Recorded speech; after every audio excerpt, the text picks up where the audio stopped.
детстве держал уток, как бы маленькое хозяйство. Вот сейчас чуть ностальгия такая, чуть думаю, позанимаюсь хозяйством, попробую.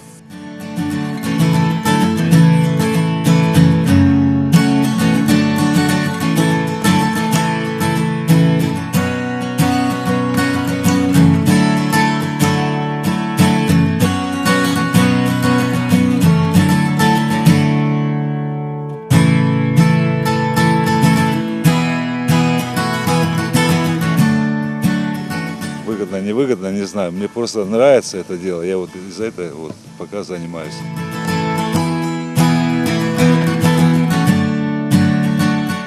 Ну, люблю их, конечно, всех по именам, всех знаю, со всеми как бы ласково. Ну, люблю больше всех Зойку.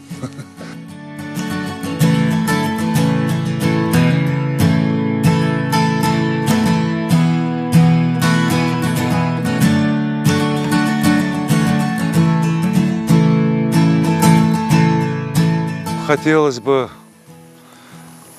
чуть все сделать, усовершенствовать, сделать современные технологии. Хочу поехать современные, посмотреть современные фермы европейские.